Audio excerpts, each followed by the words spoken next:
Je suis Madame Maïmouna Diop Ciss, première adjointe au maire de Diass. Déclaration du bureau municipal de Diass sur le foncier. À travers cette déclaration, nous faisons un point sur les 6 aspects de l'actualité communale, notamment sur le foncier. Premièrement, le site de l'ex-centre d'enfouissement technique. Dès notre installation, nous avons constaté que le site, qui fait plus de 80 hectares, avait fait l'objet de délibérations au profit de tierces personnes sur des bases illégales. Les sommations interpellatives envoyées aux personnes impliquées dans la gestion foncière communale des 10 dernières années ont permis de noter que les délibérations en question étaient basées sur du faux. C'est sur cette base de ces informations que le maire, après des mesures conservatoires, a enclenché une procédure judiciaire de déguerpissement pour reprendre l'intégralité des surfaces. Sur cette procédure en cours, nous avons espoir que nous obtiendrons gain de cause. La mairie, à l'issue de cette procédure, se réserve le droit de poursuite de toute personne impliquée de cette affaire. Deuxièmement, le port de Ndayane. Dès l'installation du nouveau conseil municipal, le recensement des personnes impactées par le projet devait démarrer. Nous avons veillé à ce que ce recensement se fasse au grand jour et devant tout le monde, de façon transparente et contradictoire, pour éviter les délits d'initiés et autres trafics d'influence. Cela s'est bien passé et a permis, par exemple, de déjouer une tentative malicieuse de détournement pour un promoteur d'une centaine d'hectares au détriment des véritables paysans. À toutes les personnes impactées, recensées, qui n'avaient pas de délibération, la mairie de Diass va délivrer des attestations droit d'usage pour leur permettre de faire prévaloir leurs droits. Aujourd'hui, le projet de port Ndayane est en phase de conciliation au niveau de la préfecture de Mbour afin de procéder au contrôle de validation et paiement des impasses. Nous rappelons que ce paiement obéit en principe au barème du décret numéro 2010-439 du 10 avril 2010 qui est de portée nationale. La mairie de Diass, de concert avec les 2 communes impactées de Yène et de Popenguine Ndayane, travaille avec les autorités administratives pour prendre en compte, dans la mesure du possible, les préoccupations formulées par les populations. Troisièmement, le pôle urbain d'Aga-Kholpa. Depuis notre installation, nous avons veillé à ce que les réunions actées et autres démarches auprès du ministère et des autorités administratives se fassent en présence du collectif de défense des intérêts des populations. Cela a permis aujourd'hui la mise en place d'un comité national dans lequel le collectif est fortement représenté. Ce dossier d'Aga-Kholpa est suivi en toute transparence. La posture de la mairie est que le projet prenne en compte les préoccupations soulevées par les populations. À ce jour, une projection de plus en plus de 20 000 parcelles à usage d'habitation avec des baux est actée par une attribution exclusive aux populations sous l'égide de la mairie.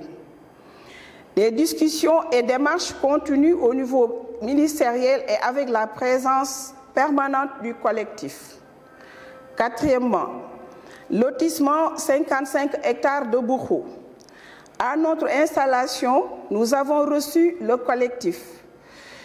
De nos démarches, il en résulte que ce dossier est au statu quo et que toutes les notifications de bail distribuées devraient en principe être caduques, parce qu'en vérité, le site et dans l'emprise du titre foncier de la zone économique spéciale qui est antérieure. Dans ce dossier, tous les actes posés par notre équipe municipale sont contenus et appréciés par les autorités administratives et les populations à travers le collectif. Cinquièmement, les carrières. Nous avons dès notre installation initié des droits de voirie que les camions sortant des carrières payent sur la base de tickets remis par le Trésor de Mbour. Nous avons également insisté pour que ces actes RSE, les actions RSE de la société soient orientées en priorité vers les villages impactés. C'est à ce titre qu'une société s'est engagée dans la construction de 6 salles de classe à Tchiki. La mairie n'a pas le pouvoir de délibérer des autorisations d'exploitation de carrières. Notre rôle, conformément au code minier, est de donner un avis pour les carrières temporaires qui durent 1 an. Une mairie peut aussi être sollicitée par le ministère des Mines pour une délibération en cas de concession portant implantation de carrière.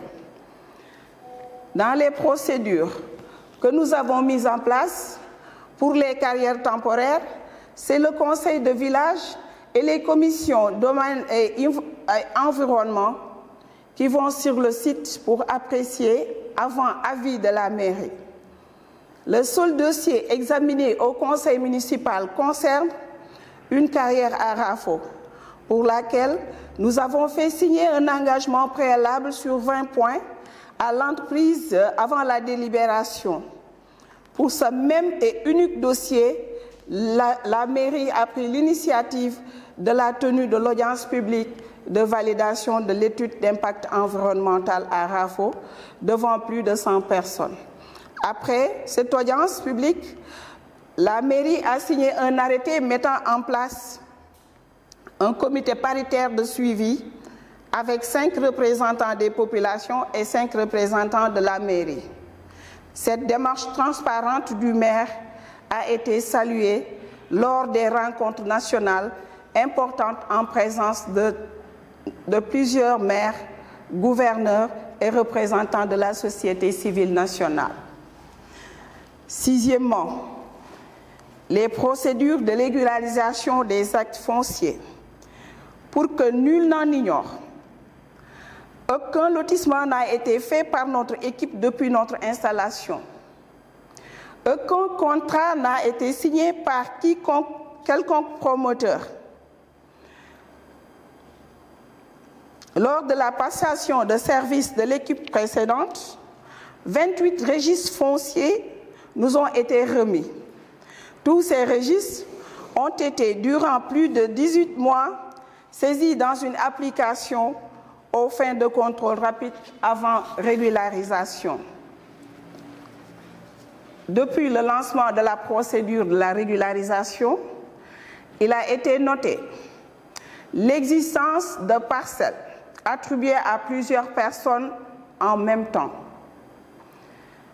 Des lotissements faits dans des zones non autorisées, des lotissements ne figurant pas dans le registre foncier de la commune. Pour ces 3 cas de figure, il est clair qu'aucun acte ne peut être posé par l'actuelle équipe sans le contrôle plus profond.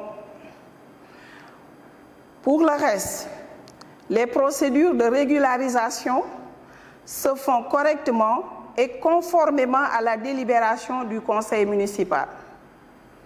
Dans un autre registre, nous allons bientôt entamer une procédure permettant à la fois de délivrer des actes pour des maisons déjà bâties, tout en permettant de lotissements exclusivement destinés aux populations, notamment les jeunes.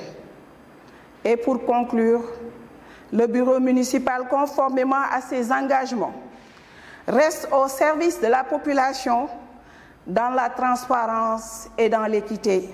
Fait à Dias le 15 avril 2023. Je vous remercie.